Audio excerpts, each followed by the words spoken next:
Good morning. Good morning, Joel. How the heck are you? I'm great. How are you? Pretty good. Can't complain. Although I can complain. um, we have had a little bit of a misadventure over the last week or so. I was stung by a stingray. Why? Why? Yeah. Why did you put yourself in this position? You know, I really love the ocean, and I'm a little upset that it stuck me. What were you doing? I was surfing and I jumped off my board. I felt a prick, and then I thought it was a shell or maybe a piece of glass because the ocean can be dirty. And I got off, I walked offshore. I see this little thing sticking out of my foot, and I yank it out, and then it starts gushing. I should have done a graphic disclaimer. Thank you for the photos. I appreciate that. Are you okay? I'm okay. I'm okay. I had antibiotics. I got an x-ray done. We're good. It's healing. But it is, wow. Be careful. PSA, SoCal, surfers, swimmers, shuffle your feet. Make sure you wear those sand socks or shark socks, whatever they call them. Or just don't go in the ocean. Like, just go to a pool. You can have a cocktail, lie by the edge, like, just chill. Like, this is why I'm lazy. I don't get hurt because I'm lazy. I mean, some would say that that is smart and survival-minded thinking, which is scary is that somebody would say being lazy is smart, but yeah. I'll take it. I do have to say, though, I got to give a big shout out to the Doc Weiler lifeguards, especially Cosmo. If you're watching, thank you. They did an amazing job. I love our lifeguards, so big shout out. Well, I'm glad you're on the men's. This is good. I mean, so when are you going surfing again? As soon as it's better and I'm not horrified, and people have already told me that they will buy me these socks as protective gear. So I might take all precautions. So just go in like a medieval suit of armor and, so it rusts, whatever. You'll still be protected. If we do that and also I would still float, that'd be perfect. So can you believe it? We got renewed. We're on our second episode. So we're going to say renewed because Christina could have easily just said, we're not doing this anymore. So this is exciting. We're back. We're back. The people needed it. Yes. And so today, our featured guest will be the chairman of the board, Mr. Jonathan Lonner. I don't know if he wants to go by John or Jonathan. So we'll say Jonathan, make it sound formal up front. We'll get to the John part later. He is with Burns and Bouchard, and I believe he is on standby and ready to join us. Oh. Hello. Hey, guys. How are you? I'm great. I like how we started today with a public service announcement not to go in the ocean, ever, ever. Now, correct me if I'm wrong, but you said that also happened to a friend of yours before. It did. 2 weeks ago, we were at the beach lifeguard station 15 up at Will Rogers, and he was paddleboarding and did the exact same thing, hopped off, stepped on it. The lifeguard was not as nice to him as he was to you. He made him walk back to his car. So there are positives. But that's just me. I'm just saying pool. Give me a pool any day of the week. I mean, you don't have to really do anything except sit, which I'm very good at. Pools are looking pretty good right about now. So, John, thank you so much for being our guest, although I don't think Christina gave you a choice. But of course, I'm happy to be here. Happy Friday, everyone. Happy Friday to you as well. So now you are with Burns and Bouchard. I am. So tell us a little bit about them. So, sorry to step on your question. All right. I won't do it ever again, or at least 5 more times this morning. Burns and Bouchard is a public affairs company. We do building permits, planning approvals, and community outreach and lobbying, primarily in the city of Los Angeles. About 10 years ago, right as we were coming out of the recession, my wife and I thought that the firms we were at, we could take the capacity that we learned there and bring it to a unique and boutique firm to really help people navigate the city process. And over those 10 years, we've been pretty successful and really excited to be able to choose projects that we want to work on, that we think are good for neighborhoods, and have a little fun along the way. So is this you and your wife? This is your firm, the two of you? It is. Family fun. It is. You get the whole family. You get the kids too, whether you want them or not. It's a package deal. I think it's good. You gotta get those kids working. I mean, who cares about child labor laws? It's actually funny. We started together, given some of the changes in state legislation, rules, and regulations. We actually have two separate companies, but we really riff off each other really well. So we like working in teams together. We do work separately. I tend to do a lot of the really boring, mundane technical stuff, talking about municipal codes and code sections and that type of item. She does the much more fun, much more visible community outreach and consultation with council offices and supervisors and that kind of stuff. So she is the fun, wonderful, happy, boisterous one. And I'm the one sharpening the pencil, trying to make sure projects can work on the entitlement side. I love that. What did you both work in the same industries before you joined forces also? So sort of, we were on opposite sides. She comes from a government background. She was the chief planner for Councilwoman Cindy Misikowski when she was in office. She represented CD11 and Westchester, Playa del Rey, Venice, all of those areas that you know and love. I came from the private sector side. I worked for developers and was interfacing with her and the building department and planning department from the private side. So we met doing that on the work side, and then wound up getting married and having kids. I feel like you're living in a romantic comedy. Like that is like such the plot line. Like you're Tom Hanks, she's Meg Ryan.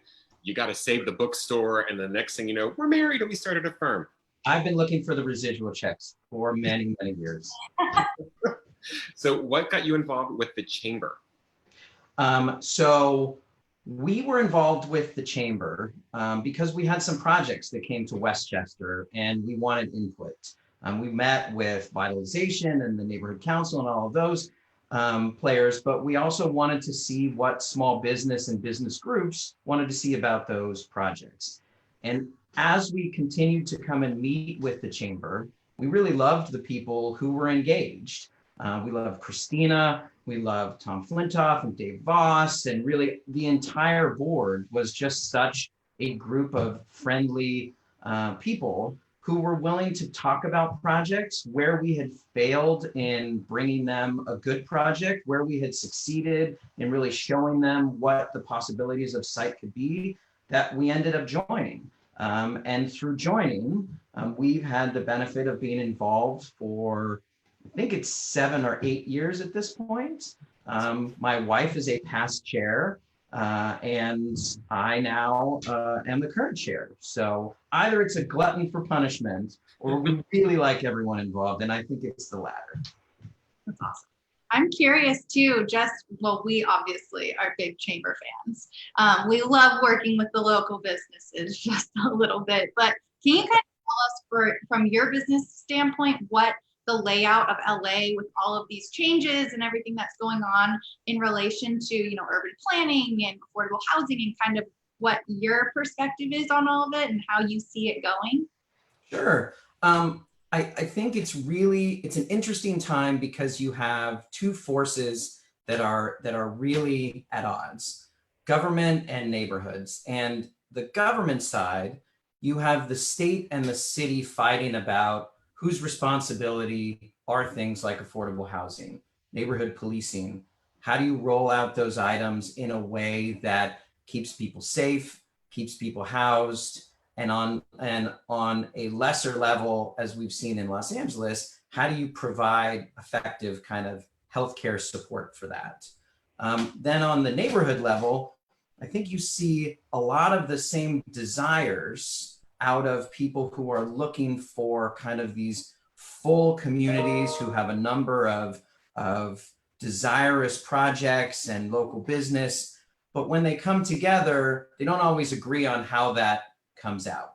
The state and the city are pushing dense solutions because of the amount of housing units that we need to provide affordable options for young students or people who may not be making a living wage. Neighborhoods are kind of split between those that really want investment in their downtown cores, like the Westchester BID, or areas like Westwood or downtown, where they want to see density and they want to see that economic vitality, that people walking around, keeping local business open until 10, 12, 2 in the morning, so that there's a tax base and there are safer streets. And then you have other community members who really want to keep some of our single family communities smaller and more kind of sleepy town, a little bit more like Burbank or some suburban areas that are more out in the hinterlands. And it's that divide that we find makes for the best conversation. It really gets to the point of what do we really want and how do we translate that into a project. Some projects do that really well. Other projects don't do that really well. And then there's some in the middle that you think are going to really succeed and end up being kind of blah. But they're all addressing different needs. They're all providing for the community in different ways. I think that's where we think that it's a lot of fun, trying to make that you're really building a puzzle without knowing what the picture is. The picture comes later. It's that vitality, it's the future of a neighborhood. And in fitting those puzzle pieces together, that's where you get interaction with people. You get kind of code compliance issues about setbacks and yards and height. And where all of those meet is what makes a project good. So that's got to be interesting, though, because you get all the conversation. And I love that you talked about that, because I think we're kind of losing that a lot. And no matter what our world is in general, is that people don't have the conversation. So I love that you guys are doing that by bringing, I hate saying opposing forces, but just the different viewpoints together to try to find the common ground, because really that's where everything builds off of, is the common ground, because we don't live in utopia. It's just not real. Nobody's ever going to be perfectly happy. So try to find that middle ground is so important, especially for what you're doing. I mean, when you talk about affordable housing, we all know that that's a big issue here in LA. I mean, I don't even know what you qualify as affordable housing for Southern California, because that's a whole other set of issues right there. I mean, I always tell people we don't live in reality. We live in Los Angeles. I mean, it's completely different. So where do you foresee things like, because I know you're dealing with a lot of the commercial and the multi-unit housing developments, based upon the current financial world that we're in right now and the needs that we have, as well as you're getting all the viewpoints from various people, where do you see this actually going? I mean, do you see that we're going to start getting the building that we need, as well as, I mean, it's a tough call. It's really hard, because I think there is a timeline factor and a money factor that you have to overlay onto that great need that we have. I know all of us collectively have voted for local propositions, state propositions, all to fund affordable housing. And when the press releases come out about these ballot measures, they identify X number of units that are going to be able to be built because of this. And we all vote for these measures, assuming that we will hit that number. And when we don't, we kind of get angry, because we voted for these particular ballot measures because we thought that it would help fast track affordable housing, get it in the ground, and start dealing with this overwhelming need. I think that's the first friction that we see, is affordable housing, because of the multiple funding sources that it has, and because it also tries to build in efficiencies during the construction phase. Affordable housing projects typically have higher levels of green compliance, solar, different type of water management, stormwater, so that they can defray some of the operational costs that would normally happen with a typical apartment building. So they front load those costs. So those units are much more expensive than I think any of us would anticipate a market rate unit would be.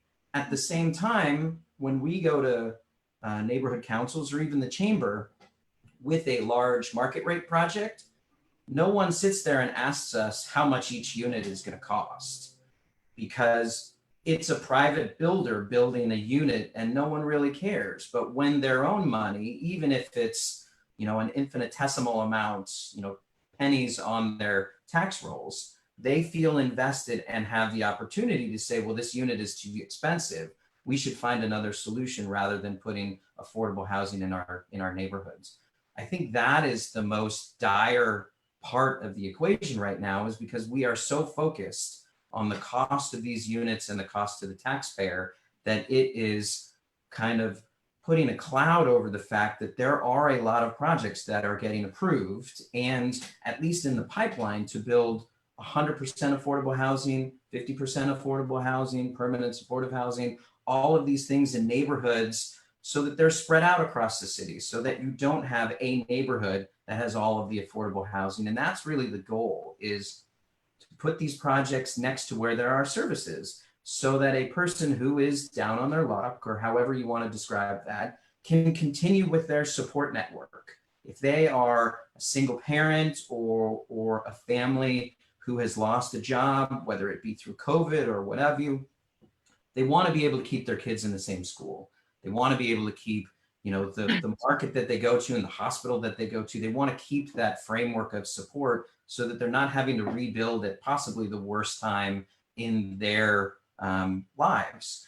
And all of those things become very divisive when you're talking about projects, when you're talking about height, additional height to accommodate affordable housing.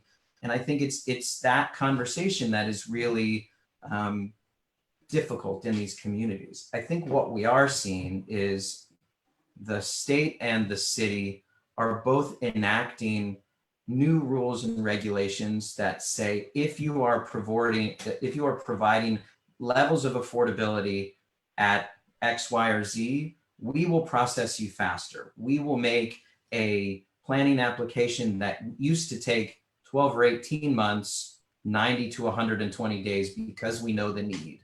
So they are looking at these aspects and really trying to make them a very direct process, because they know that's the biggest impediment, at least to gaining certainty about what type of project you have. You still have the funding, you still have the construction, but little by little, those timelines are coming down.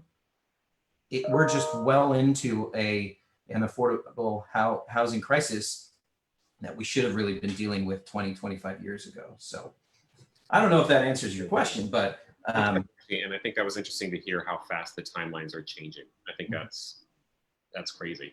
And also and I'm sorry, Meredith, I know you had a question, but it was I'm fascinated because it's like you address the building costs that we get more invested with it because it's the tax dollars. So we hear about how much more it costs to build, but we don't look at the end result, which is like, we're going to spend more now because we're going to be able to save so much more in the long run. And so it's just explaining the investment to people, because I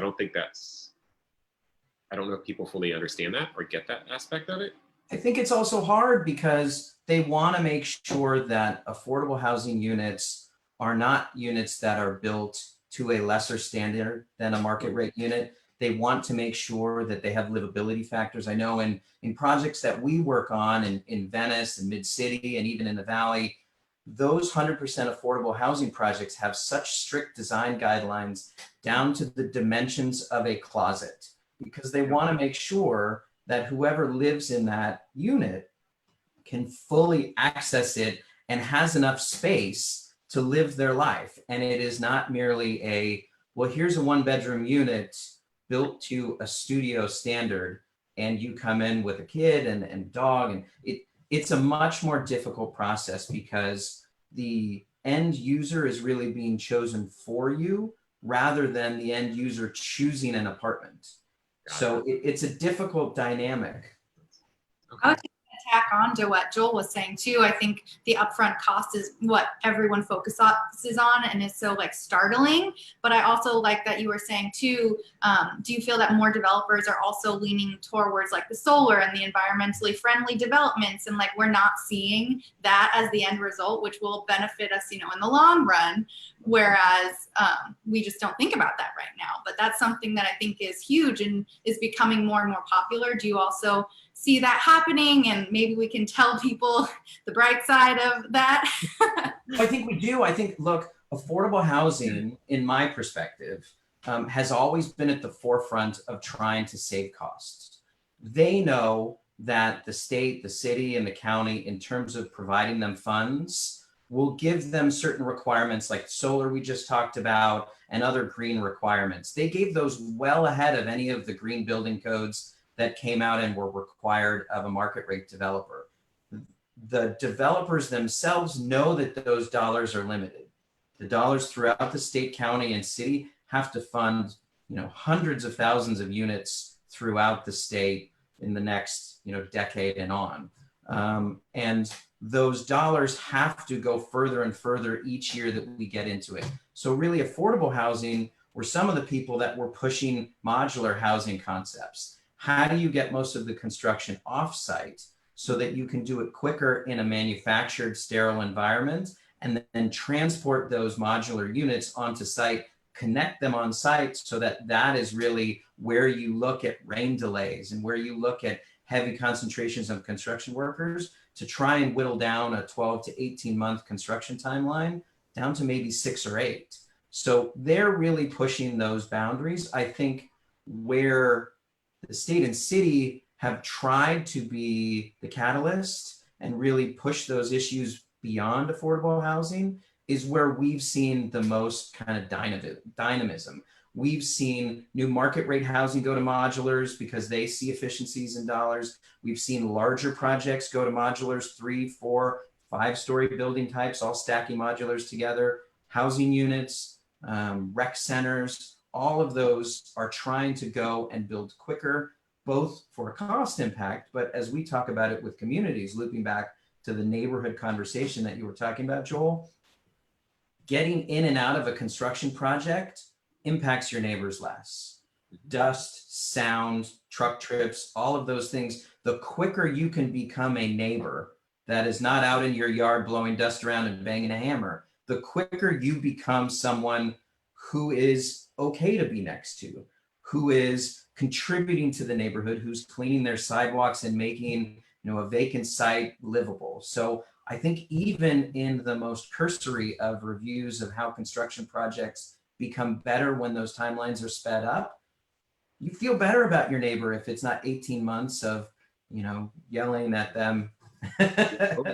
Oh yeah. And I love that. I am personally am a huge fan of the modular construction and the prefab movement. I am a massive fan of that. I mean, I know that I think it was for homeless vets down in Long Beach, was it? Or was somewhere down there, they did a whole shipping container apartment community to get people off the street. And they were able, and I don't know how fast it was done, but it was obviously a lot bit faster than doing your stick and, put the studs up, do the drywall, do everything. So you could just get in there and like boom, boom, boom, and you're out. And then it was able to create a beautiful grounds for people to take care of. And it becomes, like you said, it's part of the neighborhood now. It's a fixture there.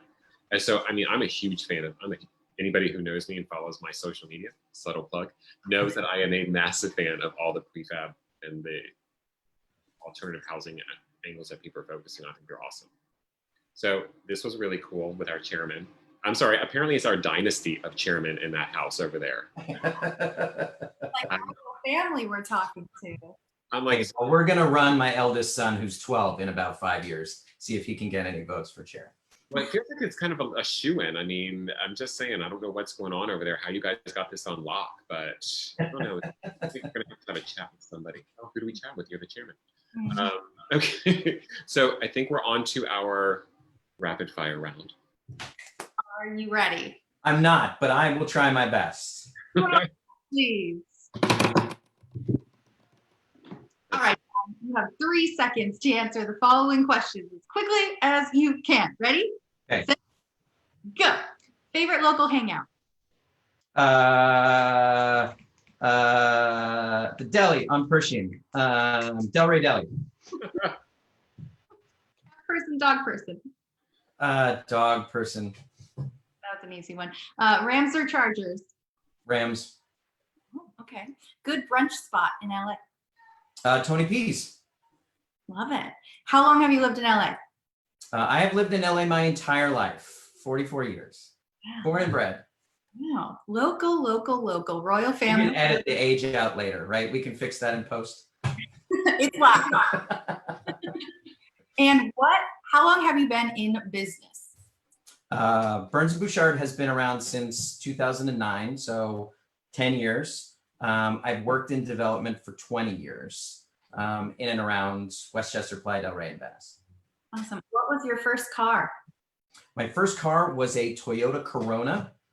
It was a wonderful jalopy that had 150,000 miles on it.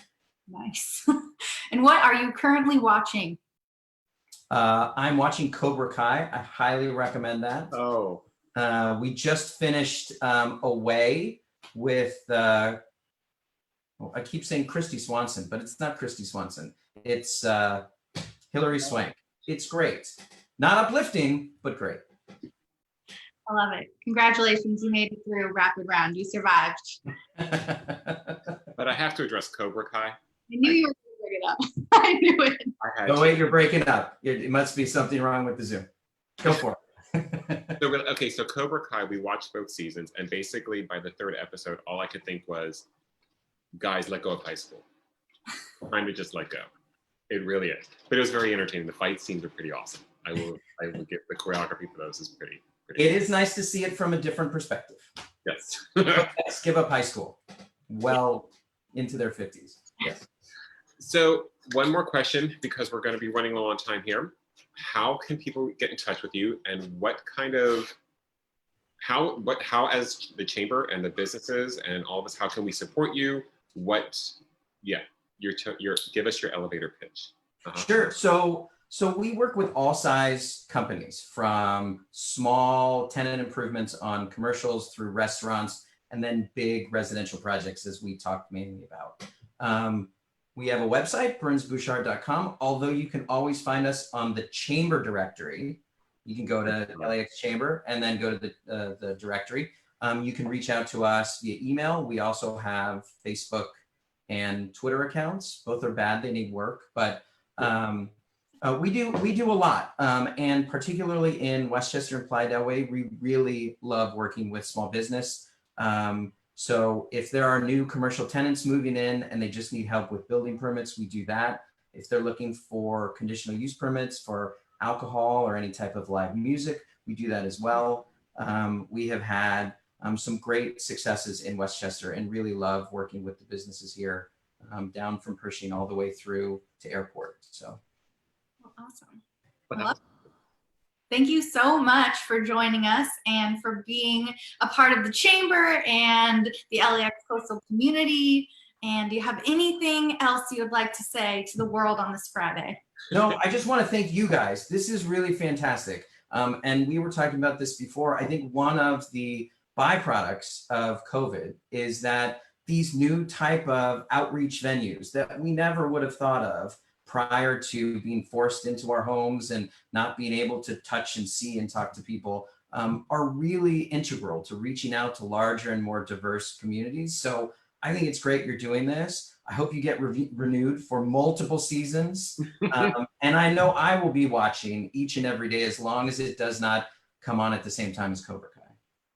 No, well, Cobra Kai's on Netflix, so that's no excuse. On demand, so you can watch that whenever you want. Well, I really want to say thank you for spending the time with us this morning. That was really great conversation. Like, I love talking about it, and you guys are doing some really incredible work, and thank you for that. I think, Meredith? Yeah, I would say that's a wrap. Thank you so much for joining us. Everyone stay tuned for next week's episode. Get excited about our guest. Do we want to keep it a secret? I think we should keep it a secret. People can go online. We'll be announcing it up there. So go to the LAX Coastal Chamber Facebook page.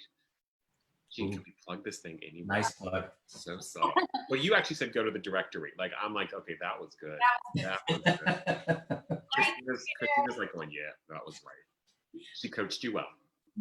I tried. Yeah. Well, thank you again so much for being here. Meredith, go take your antibiotics and stay out of the ocean, please. Perfect. I will be in pools from now on for a while. So thanks again. Everyone, like and share, follow the LAX Coastal Chamber. Have a wonderful, wonderful weekend.